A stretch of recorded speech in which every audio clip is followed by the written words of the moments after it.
La mayoría de la gente que vive en el lago Atitlán, en el altiplano al oeste de Guatemala, es indígena. Existen 350 millones de indígenas en el mundo, repartidos en muchísimos países de todos los continentes. Las Naciones Unidas declararon los años 2004 al 2014 como el segundo decenio de las poblaciones indígenas. El objetivo es promover la cooperación internacional de los derechos de las poblaciones indígenas en todas partes. En Guatemala, la mayoría de los indígenas son descendientes de los mayas y su estilo de vida ha cambiado poco al pasar de los siglos. Esta es la realidad que vienen a ver los turistas, sin embargo no es la única realidad para la población indígena de Guatemala. No por accidente la historia local está pintada en la pared de un cementerio. Al igual que los indígenas de todo el mundo, la historia de los indígenas de Guatemala es una de injusticia y persecución.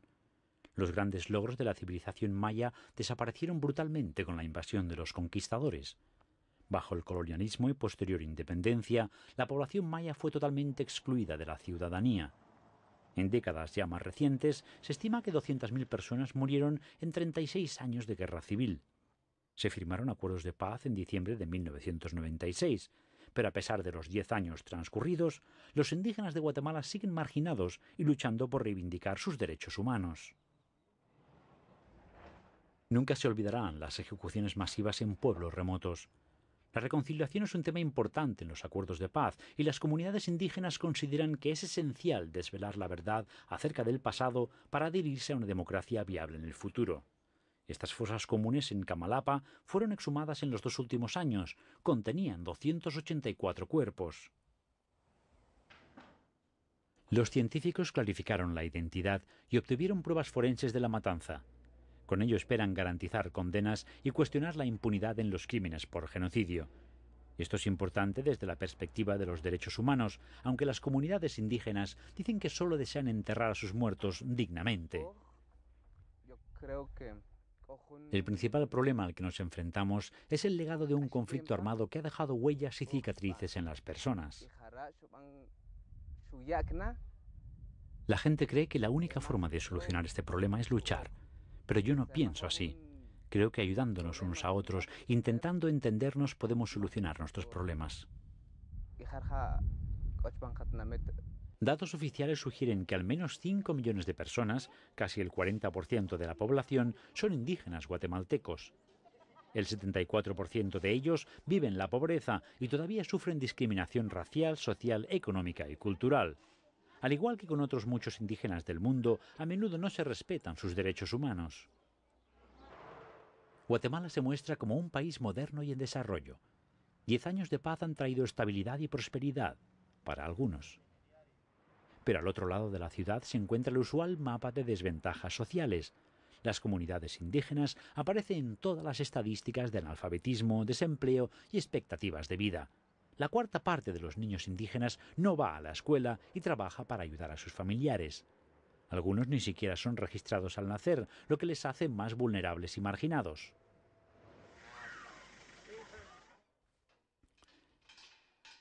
En las prisiones de cualquier parte del mundo se encuentran los marginados de la sociedad.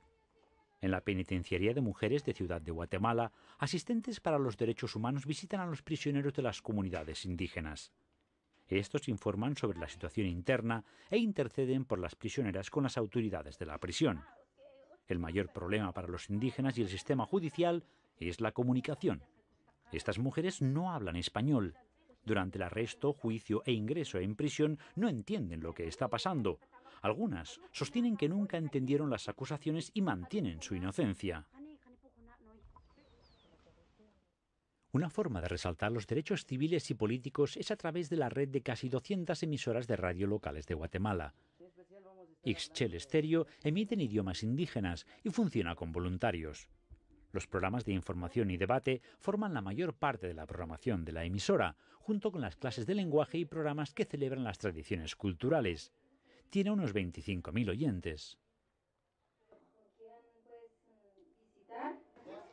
Esta emisora es uno de las decenas de proyectos fundados por la Unión Europea.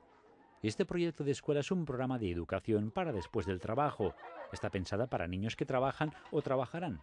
Otros fondos se dirigen a programas de desarrollo económico, como esta cooperativa de café biológico. La Unión Europea es el contribuyente más importante de ayuda a Guatemala. Nuestra presencia en Guatemala implica muchas más cosas. Los indígenas son una parte de la población que no está incluida en el desarrollo del país.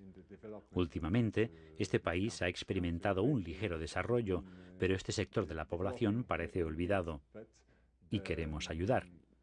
No se puede luchar contra la pobreza cuando una sección importante de la población queda fuera de este desarrollo. Así que debemos incluirlos.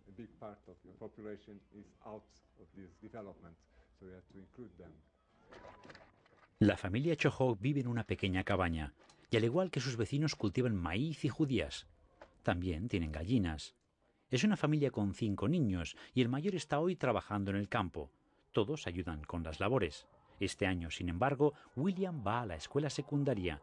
Ninguna generación anterior tuvo esta oportunidad.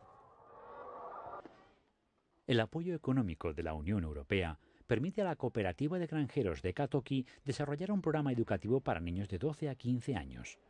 Afortunadamente aquí no cuesta dinero ir a la escuela. Existe una fuerte dimensión vocacional junto al trabajo académico en la educación. La educación es bilingüe y los alumnos también aprenden inglés. Estudian ciencias de la informática, reciben una educación equilibrada que incluye salud y clases de civismo. Los residentes estaban acostumbrados a ver a los niños transportando madera a sus espaldas. Ahora llevan las carteras de la escuela.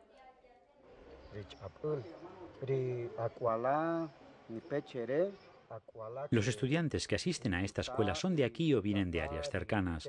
Provienen de familias muy pobres. Aunque podrían contribuir a los salarios de sus hogares, prefieren asistir a esta escuela porque valoran su educación. Y aquí reciben buena educación y buena comida. Aquí las instalaciones son muy buenas y el entorno es muy adecuado para aprender. Cada vez más los grupos indígenas trabajan conjuntamente en acuerdos internacionales. El apoyo de la UE ayuda además a dar voz a sus representantes en el plano internacional, para la coordinación a través de los continentes, para compartir información. Hasta ahora se ha conseguido cierto progreso en la promoción de declaraciones específicas de los derechos de los indígenas en las Naciones Unidas.